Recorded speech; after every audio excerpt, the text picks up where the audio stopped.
दोस्तों जब भी आप किसी भी बैंक, एनबीएफसी कंपनी या अदर क्रेडिट एजेंसी से जब आप पर्सनल लोन या किसी भी तरह का लोन लेते हैं तो बैंक या एनबीएफसी कंपनी या रेटिंग एजेंसी आपके एक ईएमआई फिक्स कर देते हैं कि भैया इतने ईएमआई आपको हर महीने देनी है।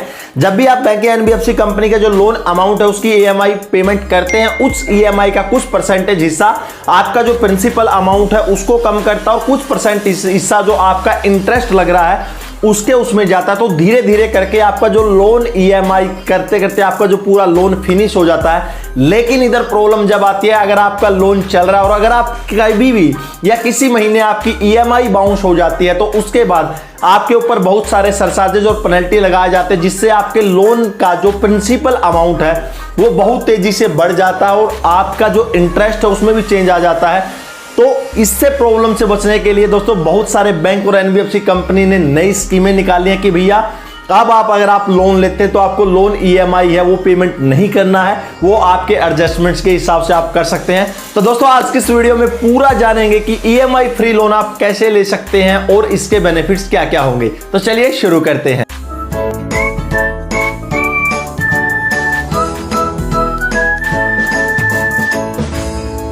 दोस्तों सबसे पहले आप सिंपल लोन के बारे में जान लीजिए कि आपने कोई लोन लिया है, उसकी ईएमआई आपको हर महीने पेमेंट करनी पड़ेगी। जैसे ही आप ईएमआई पेमेंट करते जाएंगे आपका लोन है धीरे धीरे फिनिश हो जाएगा। लेकिन अभी बहुत सारे बैंकों ने ऑप्शन निकाल दिया कि भैया आप ईएमआई फ्री लोन ले सकते हैं। दोस्तों ये एक्चुअली ईएमआई फ्री लोन होता क्या है? दोस्तों जिसमें होता क्या है कि जैसे आप ईएमआई फ्री लोन आप किसी भी बैंक या एनबीएफसी कंपनी से लेते हैं, ये डायरेक्टली ऑनलाइन अप्लाई रहता है। इसमें आपको किसी भी तरह की जो ईएमआई है बैंक या एनबीएफसी कंपनी को नहीं देनी है। इसमें सिर्फ आपको जो लोन का जो इंटरेस्ट है वो आपको हर महीने बैंक को पेमेंट करना पड़ेगा।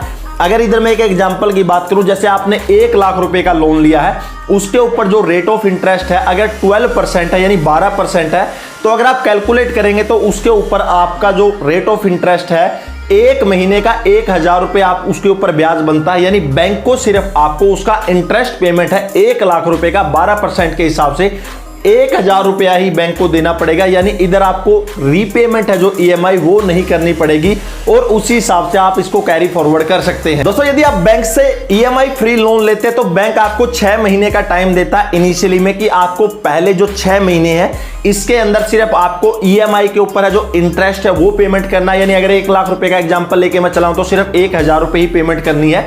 उसके बाद दोस्तों जैसे ही 6 महीने लोन कवर हो जाता है, उसकी जो लिमिट 6 महीने से ऊपर टाइमिंग हो जाता है, उसके बाद दोस्तों आपको ईएमआई स्टार्ट करनी है। और इधर भी फिक्स ईएमआई बैंक आपको नहीं बोलता कि भैया 6 महीने के बाद हमने आपके जो 1 लाख रुपए का लोन है उसके ऊपर हमने 10,000 रुपए ईएमआई फिक्स कर दी, ये आपको भरनी पड़ेगी। नहीं, वो ईएमआई आप अपने हिसाब से भर सकते हैं, जिसको दोस्तों हम बुलेट पेमेंट भी कहते हैं। बुलेट पेमेंट ईएमआई ऑप्शन के द्वारा आपने सोच लिया कि मैं 10% ईएमआई पे कर सकता हूं 6 महीने के बाद, तो 6 महीने के बाद आप 10% जो ईएमआई है वो पे कर सकते हैं। लेकिन दोस्तों बैंक इसमें भी आपको एक अलग से ऑप्शन देता है कि होता क्या, जैसे अगर हम कोई नौकरी कर रहे हैं, अगर काम कर रहे हैं, तो कई बार हमारे पास एक्स्ट्रा पेमेंट आ जाती है, जैसे कि दीपावली बोनस हो गया या कोई हमारा एरियर आ गया या कुछ हमारे पास अगर एक्स्ट्रा पैसे हैं तो वो भी दोस्तों आप अपने लोन के अमाउंट में डायरेक्टली डाल सकते हो। यानी कि आपको फोरक्लोजर चार्ज नहीं देना पड़ेगा। मान के चलिए कि अगर 1 लाख रुपए का लोन है और 6 महीने बाद मैंने ये ऑप्शन चूज किया कि भैया 10,000 रुपए मैं हर महीने ईएमआई पेमेंट करूंगा, लेकिन अगले महीने मेरे पास 10,000 रुपए और एक्स्ट्रा आ गए, तो उसमें बाउंडेशन नहीं है। आप डायरेक्टली बुलेट पेमेंट ईएमआई के थ्रू डायरेक्टली 10,000 रुपए और उस लोन में डाल सकते हैं, जिससे कि दोस्तों आपका जो प्रिंसिपल अमाउंट है वो कम हो जाएगा। यानी ये डिपेंड नहीं करता कि इतनी ईएमआई फिक्स देनी पड़ेगी। आप 6 महीने के बाद अपना जो लोन अमाउंट की जो ईएमआई है अपने हिसाब से रिस्ट्रक्चर करवा सकते हो और जब भी एक्स्ट्रा पैसा आपके पास आता है वो बुलेट पेमेंट के द्वारा उसमें डाल सकते हो। दोस्तों ईएमआई फ्री लोन की एक खास बात और है कि आपने अगर कोई दूसरा लोन लिया होगा तो उसके अंदर दोस्तों कंडीशन रहती है कि जैसे अगर आपने 5 साल या 2 साल का लोन लिया है तो कि अगर आप इसको टाइम से पहले क्लोज करवाते हैं, कई बार होता क्या कि हमारे पास एक्सेस पेमेंट आ जाती है तो हम सोचते हैं कि भैया हमारा लोन चल रहा है, इसको खत्म कर देते हैं। तो जैसे अगर आप उस पर्सनल लोन को या जो दूसरे लोन है अगर उन सिंपल लोन को आप पहले फिनिश करोगे टाइम से तो उसमें फोरक्लोजर चार्ज आपको देना पड़ सकता है 2% से लेकर 5% तक। लेकिन जो ईएमआई फ्री लोन है दोस्तों इसमें कोई फोरक्लोजर चार्ज भी नहीं रहता। यानी कि जैसे जैसे आपके पास पैसे आते गए, आप लोन अकाउंट में डालते गए, 10,000 रुपए आ गए एक्स्ट्रा तब डाल दिए, 5,000 रुपए आ गए तब डाल दिए, और अगर पूरा अमाउंट आपके पास आ गया, जैसे मेरा प्रिंसिपल अमाउंट अभी 40,000 रुपए बचा हुआ है, अगर मेरे पास 40,000 रुपए आ गए तो वो 40,000 रुपए भी डायरेक्टली आप डाल सकते हो। यानी यहां पर कोई भी फोरक्लोजर चार्ज नहीं है।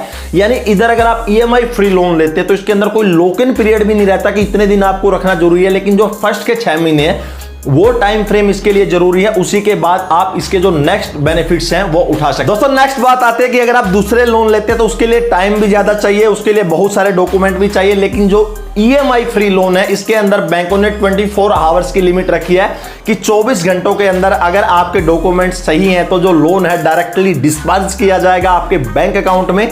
टाइमिंग 24 आवर है। और अभी बोलेंगे आप लोग कि भैया मिलेगा कहां से? दोस्तों हमारे देश के जो जितने भी सेंट्रल बैंक है और जो बड़ी बड़ी एनबीएफसी कंपनियां हैं वो बहुत सारे ग्राहकों को, जितने भी उनके बैंक अकाउंट होल्डर हैं, उनको ईएमआई फ्री लोन ऑप्शन दे रही है। लेकिन प्रॉब्लम क्या है कि हम लोग जानते ही नहीं है कि ईएमआई फ्री लोन की स्कीम भी रिजर्व बैंक ऑफ इंडिया द्वारा या सेंट्रल बैंकों द्वारा अनाउंस की गई है। तो अगर जब भी आप फ्यूचर में कोई लोन लेना चाहते हो और आप सोचते हैं कि भैया ईएमआई के झंझट से मेरे को नहीं पड़ना है, तो डायरेक्टली आप ईएमआई फ्री लोन या फ्लेक्सी ईएमआई लोन की जो फैसिलिटी है आप ले सकते हैं। दोस्तों नेक्स्ट वीडियो में मैं पूरा आपको ये डेमो भी दूंगा, आपको एक लाइव जो रिकॉर्डिंग है वो भी दूंगा कि ईएमआई फ्री लोन आपको अप्लाई कैसे करना है, उसके अंदर क्या क्या डॉक्यूमेंट आपको देने पड़ सकते हैं। तो जब भी आप फ्यूचर में सोचते हैं कि हमें लोन चाहिए और ईएमआई के झंझट से बचना चाहते हैं, या सोचते हैं कि कई बार कि अगले महीने मेरे पैसे नहीं आएंगे, बैंक वाले चार्जेस लगाएंगे, अगर आप बैंक चार्जेस से बचना चाहते हैं तो ईएमआई जो लोन है वो ऑप्शन आपके लिए बेटर है। अगर अभी आप लोन अवेल करना चाहते हैं तो आपका जो बैंक है या एनबीएफसी कंपनी है उनको विजिट कर सकते हो ऑनलाइन और आपको ईएमआई फ्री लोन 24 आवर में मिल जाएगा। दोस्तों फाइनली वीडियो आपको कैसी लगी? अगर अच्छी लगे तो लाइक कीजिएगा, कमेंट है तो कमेंट सेक्शन में कमेंट कीजिएगा। तो दोस्तों फिर मिलेंगे नेक्स्ट वीडियो में, तब तक के लिए जय हिंद, वंदे मातरम।